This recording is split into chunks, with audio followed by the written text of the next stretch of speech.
father so much, and he cherished her so much. And he used to play with her, he was loyal to her, he cherished her, and whenever he would call her by her name, the daughter was so excited to hear her father's voice, she would just run to her father. And that was the kind of relationship that they had with one another. It was just a very loving relationship. And mind you, during the time of Jahiliyyah, a lot of individuals were burying their daughters alive. Again, daughters were burdensome. It was a loss if you had a daughter. So the man continues, and he tells the Prophet ﷺ that he didn't know what to do with her. Everyone around him was burying their daughters, and here I am, I still haven't buried mine. If anything, I'm building a relationship with my daughter. So one day, he told his daughter to go out and pick out a nice dress, because we're gonna go to a celebration. And his daughter, like any daughter, went and picked out a nice dress because she's excited to go with her father somewhere. And as they're walking towards the celebration, her father pushes her into a well. And as he pushes her into a well, she cries out and holds on to her father, and she says, "Why are you doing this to me?" And the father, for a second, recalls how much love he has for his daughter and how he's disappointing her and really abandoning her right now. So he had a moment of relapse, and he was filled with emotion and love that he had for his daughter. But unfortunately, Shaitan got the best of him, and he let go of his daughter. And at that point, she screamed out and she said, "Oh, Father, don't break our trust." But he walked away. And of course, his daughter passed away. And at this point, as the man is telling the Prophet ﷺ the story, the Prophet is just crying and crying, and his beard is completely soaked with tears. And it took him a little bit to really get himself together and to be able to talk to this man. So when he finally put himself together, he said, ﷺ, "If I could punish anyone for something that they did in Jahiliyyah, I would punish you because of that trust that he broke with his daughter. But Allah has forgiven everyone for what they've done in ignorance, so go back to Allah in repentance." Now, this barbaric mentality of killing your daughters, it might not be prevalent in our society now, but there is that barbaric mentality of not giving our daughters, our women in our community, the rights that every person should have. So although it's not exactly similar, there are a lot of overlaps. You oftentimes see parents wishing that their child was a boy, not a girl. And you oftentimes, unfortunately, you see communities that wish, if they find out that their wives are pregnant with daughters, they hope that the daughter either dies, that the wife has a miscarriage, or that she dies in infancy so that they can try again and have a son. But what we fail to forget is that our religion, Islam, lifted this ignorance. And not only did the Prophet ﷺ teach us to cherish our daughters and to honor our wives, to honor all of the women in our community, but to also be pleased with what Allah blesses us, because daughters are a huge blessing. One story I want to share with you was during the time of Imam Ahmad. A man came to him and he said, "Yeah, Imam, my daughter only gives birth to daughters. I have 3 daughters. Like we have control over what we have, right? Like Allah blesses us and that's what we have." So Imam Ahmad laughs and he says to this man, "Abshir, you should be happy. You're the closest to the Prophet ﷺ." And as we all know, the Prophet he only had daughters. All of his sons didn't live past the age of 2. In another narration, just to put emphasis on how Islam really elevates the woman, the Prophet ﷺ stated that there is more virtue in having a daughter than there is in having a son. And the Prophet ﷺ said, "Whoever raises 2 daughters and does their best to raise them by showing compassion, loyalty, mercy, they will be like this with me on the Day of Judgment." That's how close you will be with the Prophet ﷺ. And as he's saying the story to the Sahaba, of course, they want daughters now, right? So they asked the Prophet ﷺ, "Well, what if I only have 2 daughters?" And the Prophet ﷺ said, "Even if you have 2 daughters." And one Sahabi asked the Prophet ﷺ, "Well, what if I only have 1 daughter? I only have 1 daughter. And I'm going to raise her righteously. I'm going to be loyal to her and love her. And I want to be like this with you on the Day of Judgment." And the Prophet ﷺ said, "Even if you have 1 daughter." So this just shows the importance that we need to really elevate our daughters, our mothers, our wives, sisters that are in developing countries, to really give them the tools to live up to what Islam is elevating our women to. Unfortunately, sometimes we find in some communities that gratitude towards women and investing in our women to be great women like Khadija, may Allah be pleased with her, Aisha, Fatima, Maryam, Asya, it's not really present in our community. And it's really sad to see that even though in our so-called civilized societies, that some people still have that backwards mentality that a woman is a loss, although Islam liberated us from this, but it's almost like we're going back to the time of Jahiliyyah. People typically invest in their sons, and this is in terms of education, deen, and whatnot, but we forget that a woman has a huge role in society just like a man does.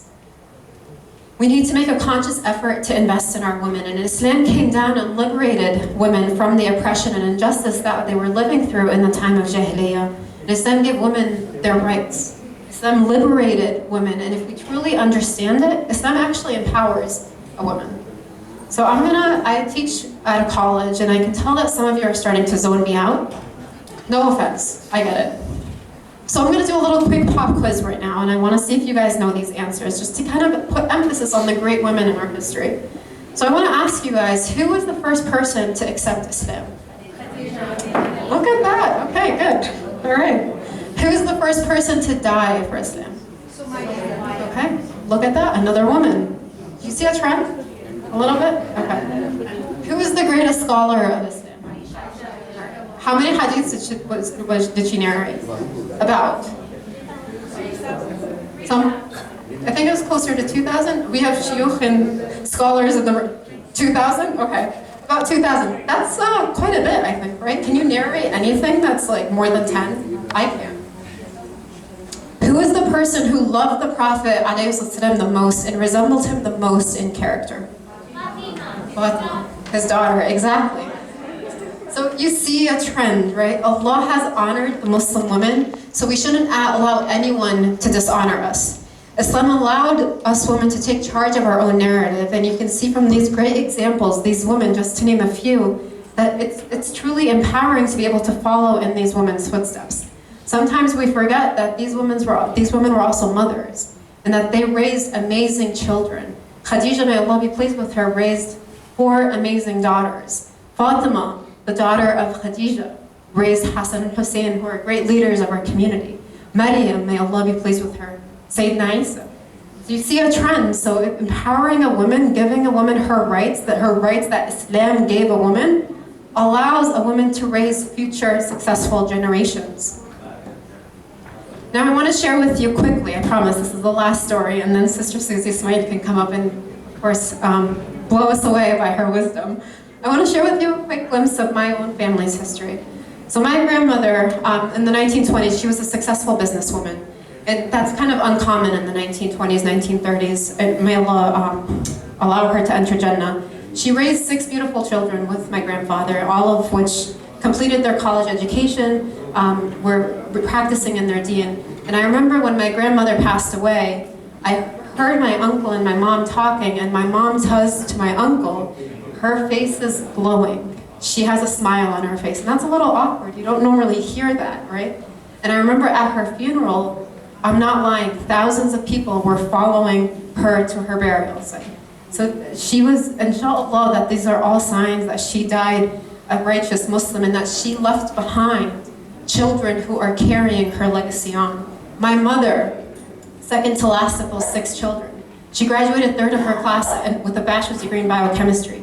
She herself raised 7 children. I'm one of 7. Big family, I know. All of which have gone through college with the exception of the youngest. She's still going through college, so please make dua for her real quick. She's a junior, she only has 1 more year left. She raised her kids with Islam first and foremost. Anything we do in our life, we have to have Islam as a way to guide us. But she also raised us that there was not a difference between a man and a woman in our family. Both of my parents gave us daughters the same rights that they gave their sons. They allowed us to learn from an early age that we are empowered just like any other man is empowered. I am the 3rd oldest in my family. I'm the first daughter in my family. And I was brought up to love our deen and to truly respect it and have it guide me through my life. And my parents understood that if they empower me, that chances are higher that I will empower future generations to come. I went off to a similar path as my mother. I pursued a bachelor's degree in chemistry. But during my 3rd year, actually, of undergraduate school, I kind of had a change of heart. I was gravitating towards engineering a little bit. And one story I want to share with you, just to show you that really the sky is the limit. My junior year of college, I took an engineering elective. How many here are college students? Do you normally take hard electives? Yes. Oh, you guys are good. Okay, most of my friends were taking easy electives, okay? You want to take an easy elective. So I decided, okay, let me take my electives in engineering. And I remember the first day of class, my engineering professor's looking down the roster, and there are names in our colleges where we're from. So College of Engineering, because I was a chemistry major, I was College of Arts and Science. And I was the only woman in a 30-man class, and he looks up to me point blank, "What are you doing here?"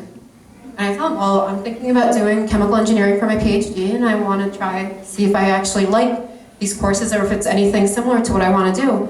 And he just scoffed at me, and he's like, "You think it's easy to just take an engineering elective?"